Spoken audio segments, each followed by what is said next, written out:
আসসালামু আলাইকুম। শুরু করছি পরম করুণাময় আল্লাহর নামে, যিনি মহান এবং অসীম দয়ালু। বন্ধুরা, আজ আপনাদেরকে দেখাবো আমি নাগা মুম্বাই মরিচ গাছ কিভাবে লাগাই তার সম্পূর্ণ ভিডিও চিত্র আজ আপনাদেরকে দেখাবো। তো বন্ধুরা, যারা আমার চ্যানেলটিকে এখনো সাবস্ক্রাইব করেননি, এক্ষুনি সাবস্ক্রাইব করে পাশে থাকা বেল আইকনে ক্লিক করে অল চেপে দিন। আর যারা ইতিপূর্বে সাবস্ক্রাইব করেছেন, থ্যাংক ইউ সো মাচ। তো বন্ধুরা, ফিরে যাচ্ছি মূল ভিডিওতে, সাথেই থাকুন, দেখুন কিভাবে আমি মুম্বাই মরিচ গাছ লাগাই। আপনারাও ঠিক এভাবে লাগাতে পারেন। তো বন্ধুরা, ফিরে যাচ্ছি মূল ভিডিওতে। বন্ধুরা, এই যে আমি মরিচ গাছ লাগানোর জন্য ঝাড় করে নিয়েছি, জারে জৈব গোবর সার দিয়ে দিয়েছি পর্যাপ্ত পরিমাণ। এখন আমি কিছু রাসায়নিক সারও দিয়ে দেব, যেমন এটা হলো টিএসপি। আমি এখান থেকে কিছু টিএসপি দিয়ে দেব, 10 গ্রাম পরিমাণ টিএসপি আমি এভাবে ছিটিয়ে দেব।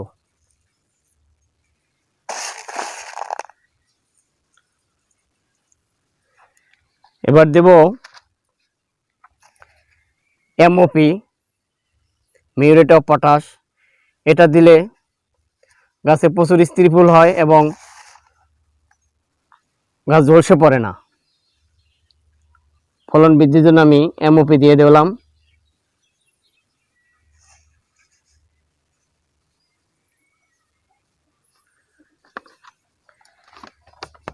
এবার দিয়ে দেব কিছু নিউ ভিট, এটা গাছের ভিটামিন। এটা দিলে ফলন খুব ভালো এবং গাছ দ্রুত বৃদ্ধি পাবে, তাই এখান থেকে নিউ ভিট আমি অল্প পরিমাণ দিয়ে দেব। অল্প পরিমাণ নিউ ভিট দিয়ে দিলাম।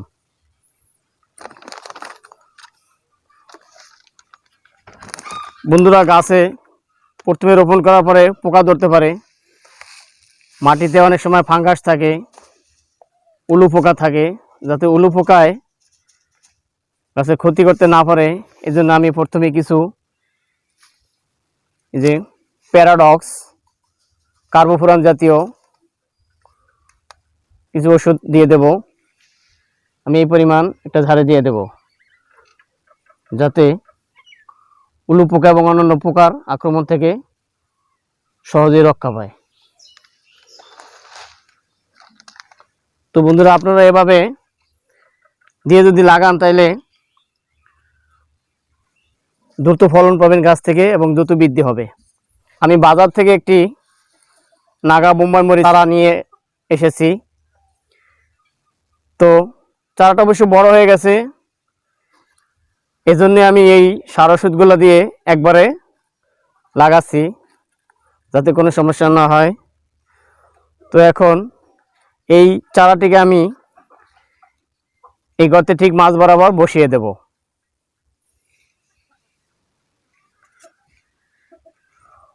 তো বন্ধুরা, আপনারা কেউ ওই প্যাকেট সহ কখনো লাগাবেন না, তাহলে কেউ পাশে যে শিকড়গুলো আছে সেগুলো ছড়াতে পারবে না এবং অনেক দেরি হবে। তো আমি কি করব, প্যাকেট এভাবে কেটে নেব, 2 পাশ প্যাকেটটা। খেয়াল রাখবেন মাটিটা যেন ঝরে না পড়ে যায়, কারণ মাটিটা যদি ঝরে পড়ে যায়, শিকড় বের হয়ে গেলে গাছ ফ্যাকাশে হয়ে যাবে। এবং আমি যে ওষুধটা দিলাম, এই ওষুধটা শিকড় গ্রহণ করতে অনেক সময় নেবে। তো আস্তে করে আমি কাগজটা সরিয়ে নিলাম। এই যে দেখেন বন্ধুরা, নিচে কিন্তু প্রচুর শিকড়। আমি যে সার ওষুধগুলো দিয়েছি, এই শিকড়ই আস্তে আস্তে এগুলো গ্রহণ করবে। এই জায়গায় বসিয়ে দিয়ে দিলাম। এখন পাশে যে মাটিগুলো আছে, এই মাটিগুলো দিয়ে আমি সম্পূর্ণ ঢেকে দেব। এভাবে ঝুরঝুরা মাটি দিয়ে আমি পুরা ভিতটা ঢেকে দেব।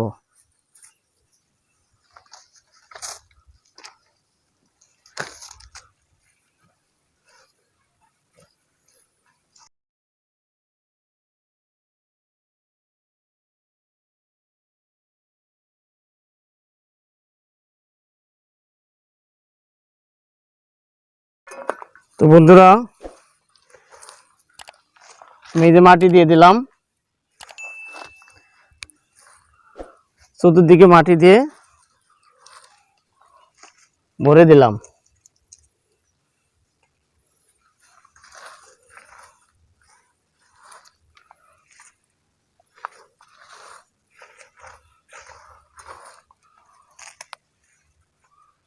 এই যে আমি চতুর্দিকে মাটি দিয়ে এভাবে বিট ভরে দিলাম। তো বন্ধুরা, ভিডিওটিতে একটি লাইক দিয়ে দিন এবং বন্ধুদের মাঝে শেয়ার করে দিন। তো আমার মরিচ গাছ লাগানো শেষ, বিটে মাটি দেওয়া শেষ। এখন কি করব, আমি হালকা করে পানি দিয়ে দেব, যাতে উপরে মাটিটা ভিজা থাকে, শিকড়গুলা সার ওষুধের ঝাঁজ নিতে পারে খুব সহজেই।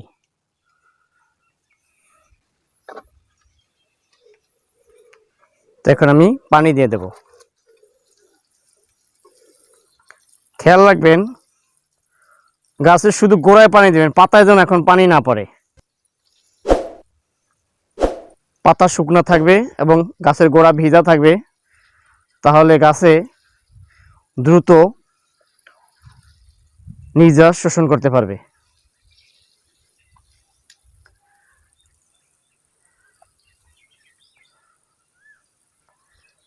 তো আমি পানি দিয়ে ভালো করে গাছের গোড়াটা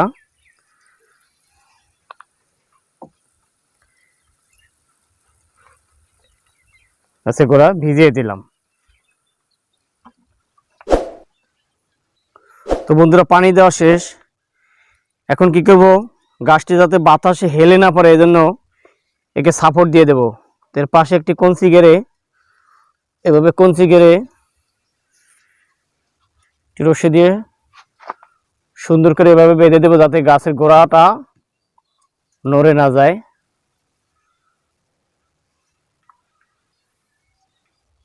এভাবে খেয়াল রাখতে হবে, শক্ত করে বাঁধা যাবে না, একটু ঢিলা করে বাঁধবো, যাতে গাছের গোড়াটা হেলে না পড়ে।